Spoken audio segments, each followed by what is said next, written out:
नमस्ते बच्चों, सेठ विद्या मंदिर English high school and junior college में आपका स्वागत है। मैं शिल्पा उपाध्याय, विषय हिंदी व्याकरण, कक्षा 12वीं। तो बच्चों, आज हम व्याकरण विषय में मुख्य टॉपिक रस का अध्ययन करेंगे। जैसा कि बच्चों हमने 11वीं कक्षा की हिंदी युवक भारती पाठ्य पुस्तक में करुण रस, हास्य रस, वीर रस, भयानक रस और वात्सल्य रस के लक्षण एवं उदाहरणों का अध्ययन किया था। अब हम इस वर्ष शेष रसों जैसे रौद्र रस, विभत्स रस, अद्भुत रस, श्रृंगार रस, शांत रस और भक्ति रस का अध्ययन करेंगे।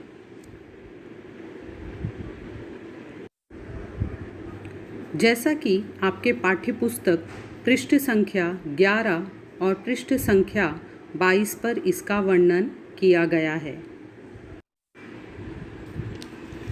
तो आइए बच्चों, अब हम अपने मुख्य विषय पर चलते हैं। इस रस का अर्थ क्या है, रस की परिभाषा क्या है, इसके विभिन्न अंग कौन कौन से हैं तथा इसके प्रकार कौन कौन से हैं। रस क्या होते हैं, रस की परिभाषा। रस का शाब्दिक अर्थ है आनंद। काव्य को पढ़ने या सुनने से जिस आनंद की अनुभूति होती है उसे रस कहा जाता है। रस को काव्य की आत्मा माना जाता है। प्राचीन भारतीय वर्ष में रस का बहुत महत्वपूर्ण स्थान रहा है। रस संचार के बिना कोई भी प्रयोग सफल नहीं किया जा सकता था। रस के कारण कविता के पठन, श्रवण और नाटक के अभिनय से देखने वाले लोगों को आनंद मिलता है। आचार्य विश्वनाथ ने साहित्य दर्पण में काव्य की जो परिभाषा दी है उसे अब हम देखते हैं। वाक्यम रसात्मकम काव्यम, अर्थात रसात्मक वाक्य ही काव्य है। इसी प्रकार साहित्य शास्त्र में भरत मुनि ने रस सिद्धांत का विवेचन किया है। रस काव्य की आत्मा है। इन्होंने भी अपनी एक परिभाषा बताई है। काव्य, नाटक, गद्य, चित्र, शिल्प आदि साहित्य में रस को ऊंचा स्थान प्राप्त है। भरत मुनि द्वारा व्याख्या विभावानुभाव व्याभिचारी संयोग दृश्य निष्पत्ति, भरत मुनि जी ने इसकी व्याख्या की है। विभाव नायक और नायिका, परिवेश, उद्यान इत्यादि। अनुभाव का अर्थ है प्रेम के क्रियाकलाप इत्यादि। व्यभिचारी का अर्थ होता है हर्ष, लज्जा, मोह, भावों का संचरण। और स्थायी भाव का अर्थ है प्रेम भाव, प्रेम का भाव होना। इन तत्वों के संयोग से रस की उत्पत्ति होती है, यानी इन चारों तत्वों के निर्माण से ही रस निर्माण होता है। अब आते हैं रस के कौन कौन से भाग हैं। रस को दो भागों में बांटा गया है। पहला अंग और दूसरा उसके प्रकार। पहला उसके अंग कौन से हैं। रस के अंगों में वे माध्यम आते हैं जिन्होंने रस का निर्माण किया हो या जिनमें रस का संग्रहण किया जा रहा हो। दूसरा उसके प्रकार। रस के प्रकार में वे सभी भाव आते हैं जो इसको सुनने के बाद उत्पन्न होते हैं। रस के मुख्य 4 अंग। रस को प्रायः 4 प्रकार के अंगों में बांटा गया है। पहला विभाव, दूसरा अनुभाव, तीसरा संचारी भाव, चौथा है स्थायी भाव। अब रस के अंग वो 4 जो प्रकार बताए गए हैं उसके बारे में। पहला स्थायी भाव। स्थायी भाव का अर्थ होता है प्रधान भाव। स्थायी भाव ही रस का आधार है। एक रस के मूल में एक रस विद्यमान रहता है। दूसरा जो अंग बताया गया है विभाव।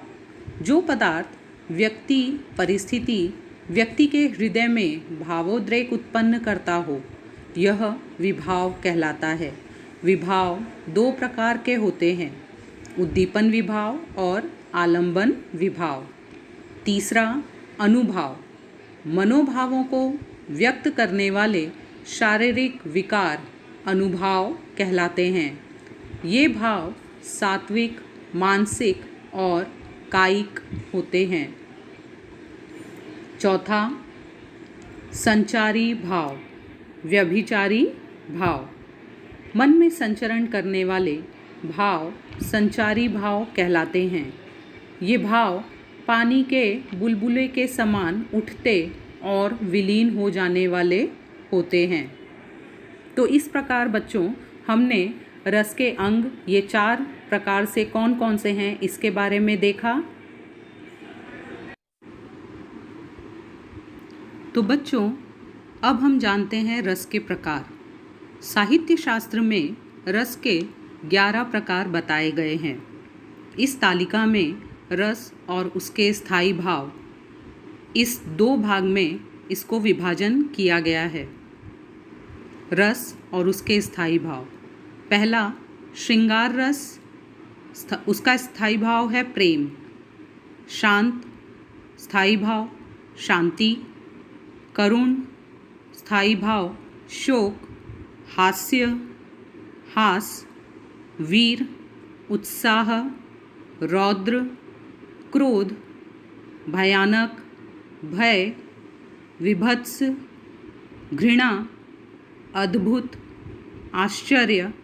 वात्सल्य, ममत्व, यहाँ पे ममता भी कह सकते हैं। भक्ति, भक्ति। तो आइए बच्चों अब हम चलते हैं उन 6 रसों के प्रकार और उसके उदाहरण के बारे में वर्णन करने जो हमारे 12वीं कक्षा के लिए निर्धारित किए गए हैं। पहला, श्रृंगार रस। श्रृंगार रस काव्य में सबसे ज़्यादा महत्वपूर्ण माना जाता है। नायक और नायिका के सौंदर्य तथा प्रेम संबंधी वर्णन जिस रस में किया जाता है वह श्रृंगार रस है। श्रृंगार रस को रसराज या रसपति कहा गया है। इस रस का स्थायी भाव रति होता है। रति का अर्थ है प्रेम। इसके अंतर्गत सौंदर्य, सुंदरवन, वसंत ऋतु, प्रकृति, पक्षियों का चहचहाना आदि के बारे में वर्णन किया जाता है। अब हम देखते हैं श्रृंगार रस का उदाहरण। कहत, नटत, रिझत, खिलत, खिजत, मिलत, खिलत, लजियात, भरे भौन में करत है, नैननु ही 100 बात। यहाँ पर जो है नायक और नायिका की बात की गई है कि वह भरी भीड़ में भी किस तरह से नैनों ही नैनों में एक दूसरे से बात करते हैं। वह नैनों के द्वारा ही कहते हैं, नाटक करते हैं एक दूसरे से दूर जाने का, एक दूसरे को खिजाते हैं, रिझाते हैं, एक दूसरे से चिढ़ भी जाते हैं। उनके नैन मिलते हैं, वे आपस में खिलखिलाते हैं और जो है नैनों ही नैनों में एक दूसरे से शर्मा भी जाते हैं। तो यहाँ पर क्या है, नायक और नायिका के आपसी प्रेम का वर्णन हो रहा है, इसलिए यहाँ पर यह श्रृंगार रस होगा। अब हम आते हैं श्रृंगार रस के भेद पर। श्रृंगार रस के 2 भेद होते हैं, संयोग श्रृंगार रस और वियोग श्रृंगार रस। श्रृंगार रस के 2 भेद। पहला है संयोग श्रृंगार, जिस रस में नायक और नायिका के परस्पर मिलन, वार्तालाप, स्पर्श, आलिंगन आदि का वर्णन होता है, उस रस को संयोग श्रृंगार रस कहते हैं। उदाहरण देखते हैं। बतरस लालच लाल की, मुरली धरी लुकाय, सोह करे भोहनी हंसे, दैन कहे नहीं नाय नहीं जाए।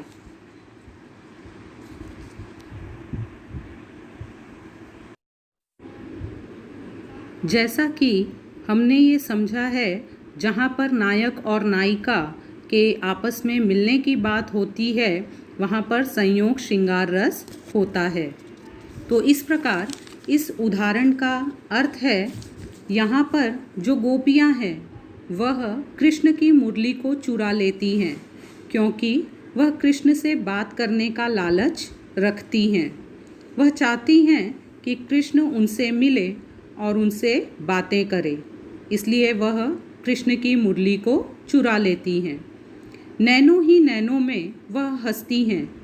कृष्ण को पता है कि गोपियों ने उनकी मुरली चुराई है, लेकिन जब कृष्ण उनसे पूछते हैं तो गोपियाँ मुरली देने से इनकार कर देती हैं और कहती हैं कि उनके पास मुरली नहीं है।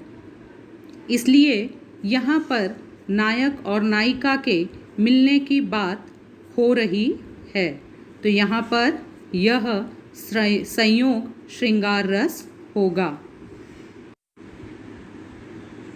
अब श्रृंगार रस में दूसरा प्रकार वियोग श्रृंगार रस, जिस रस में नायक और नायिका का परस्पर प्रबल प्रेम हो लेकिन मिलन ना हो, अर्थात नायक और नायिका के वियोग का वर्णन हो रहा हो, उस जगह पर वियोग रस होता है।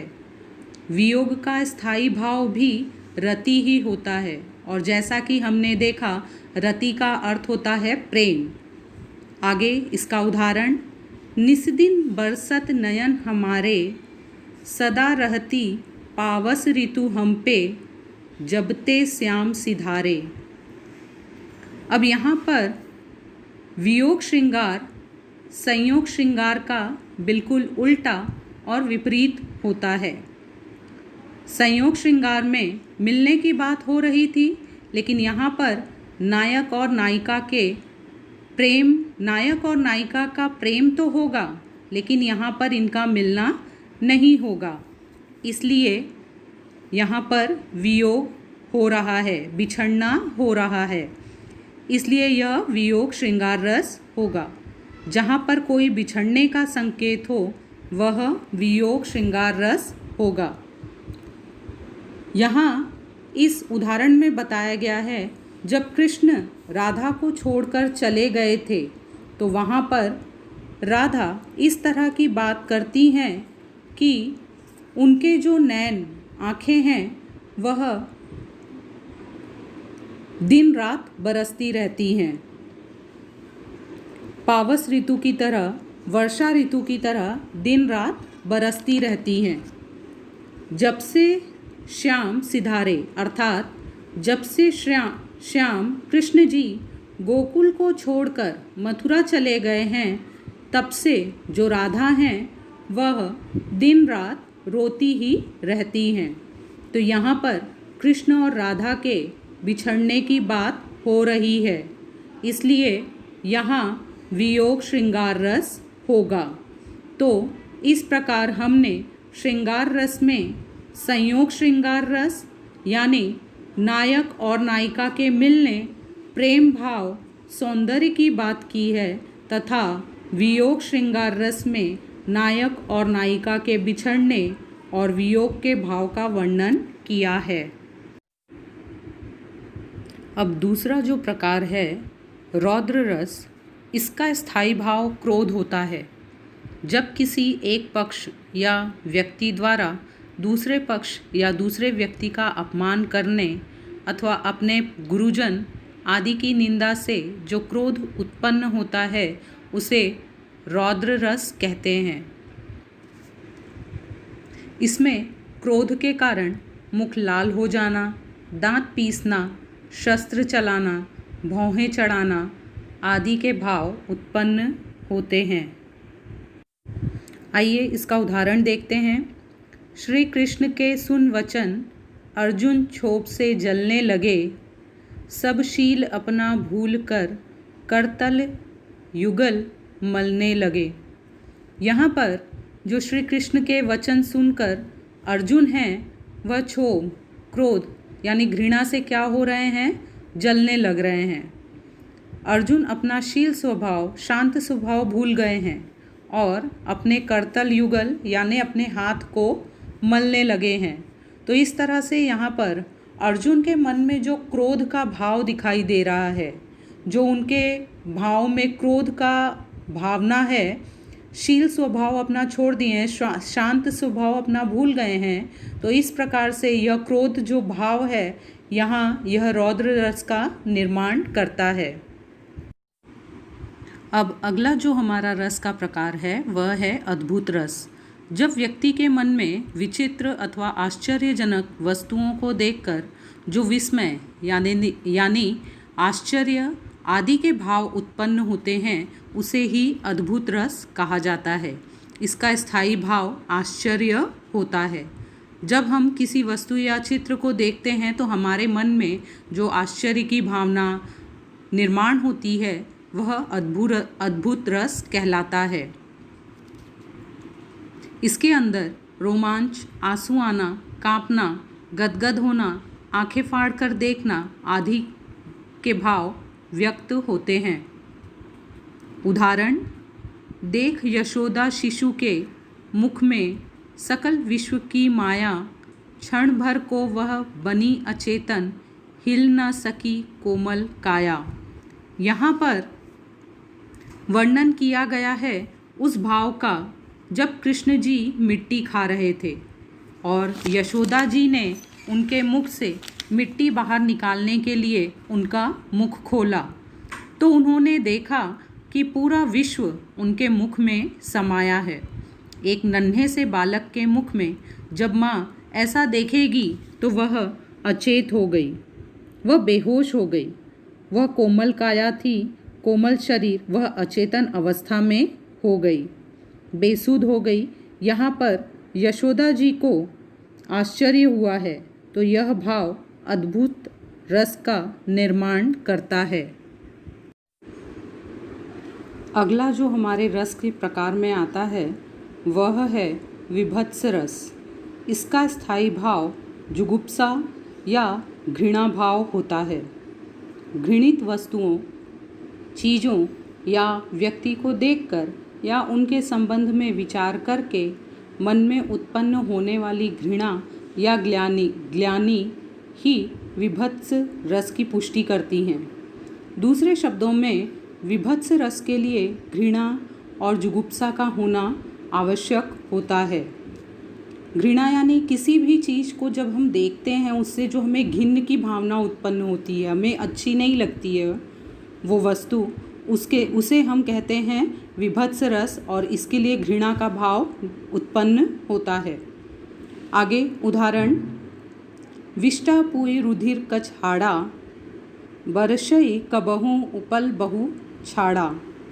यहाँ पर वर्णन किया गया है उस समय का जब रावण पुत्र जो मेघनाथ हैं वह वानरों की सेना को डराने के लिए कभी उन पर विष्ठा फेंक रहे थे, कभी खून फेंक रहे थे, बाल, हड्डियाँ, इन सब चीज़ों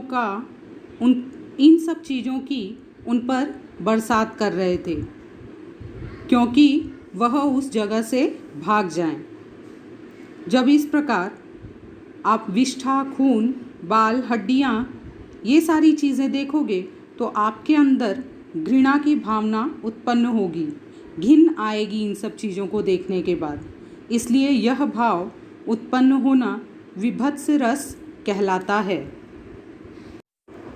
अगला जो हमारा रस का प्रकार है वह है शांत रस। मोक्ष और आध्यात्म की भावना से जिस रस की उत्पत्ति होती है यानी जिस रस का निर्माण होता है उसे शांत रस कहा जाता है। मोक्ष का अर्थ होता है जब आप सब कुछ छोड़ छाड़ के सिर्फ भगवान को प्राप्त करने की भावना मन में उत्पन्न करते हैं तो वहाँ पर शांत रस आ जाता है। इसका स्थायी भाव निर्वेद या उदासीनता होता है। शांत रस साहित्य के 9 प्रसिद्ध रसों में से अंतिम रस माना गया है। यहाँ संस्कृत में एक वाक्य कहा गया है, शांतोऽपि नवमो रसः। जो शांत रस है वह 9 रसों में सबसे अंतिम रस माना गया है। यहाँ पर अंतिम रस क्यों कहा गया है? क्योंकि जो प्रसिद्ध रस है वह 9 ही माने गए हैं। अन्य 2 रस वात्सल्य और भक्ति रस बाद में साहित्य शास्त्र में जोड़ दिए गए हैं। तो आइए अब हम देखते हैं उदाहरण। जब मैं था तब हरि नहीं, अब हरि हैं मैं नहीं, सब अंधियारा मिट गया, जब दीपक देखा माही। यहाँ कहा गया है कि जब मेरे मन में अहम था, अहंकार था, तब वहाँ हरि नहीं थे, यानी भगवान ईश्वर नहीं थे। अब जब हरि हैं तो मैं नहीं, यानी भगवान जहाँ होते हैं वहाँ अहंकार नहीं होता। सब अंधियारा मिट गया, यानी जो अज्ञान है, जो अंधकार है वह मिट गया है जब दीपक देखा माही, यानी जब से मुझे हरि के नाम का ज्ञान हुआ है, जब से हरि के नाम की लगन लग गई है। तो इस प्रकार का जो भाव है, इस प्रकार की भक्ति रस का जो भाव है वो आता है आपके शांत रस में। अब हम भक्ति रस के बारे में जानेंगे। जैसा कि इसके नाम से ही प्रतीत होता है, भक्त का भगवान के प्रति प्रेम होना। इसका स्थायी भाव देवरति है। देवरति यानी देव के प्रति, ईश्वर के प्रति प्रेम। इस रस में ईश्वर की अनुरक्ति और अनुराग का वर्णन होता है। अर्थात इस रस में ईश्वर के प्रति प्रेम का वर्णन किया जाता है। इसमें भक्त के मन में प्रेम का भाव दर्शाया गया है। उदाहरण देखते हैं। असुवन जल सींची सींची, प्रेम बेली बोई, मीरा की लगन लागी, होनी हो सो होई। यहाँ पर इस उदाहरण में मीरा कह रही हैं, मैंने अपनी आंसुओं से, यानी आंसुओं की धारा से अपने प्रेम बेली को, कृष्ण के प्रति जो उनका प्रेम है उसे सींचा है, उसे लगन के द्वारा बोया है।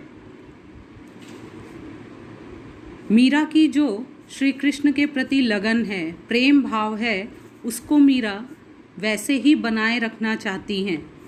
उन्हें संसार के किसी भी चीज़ की परवाह नहीं है, किसी की परवाह नहीं है कि कोई उनके बारे में क्या कहेगा या क्या सोचेगा। तो इस प्रकार यहाँ एक भक्ति भाव को प्रेम के द्वारा ईश्वर के प्रति दर्शाया गया है। इसी प्रकार से जब आपको बच्चों कोई भी पंक्ति पूछी जाएगी तो आपको उस पंक्ति के भावों को समझना है और उसमें छिपे हुए रस को पहचानना है। इस प्रकार परीक्षा में भी काव्य की पंक्ति को देकर आपसे उसके रसों के प्रकार का नाम पूछा जा सकता है। तो जो हमने इन रसों के प्रकार का वर्णन किया है उसे आपको बताना होगा। धन्यवाद।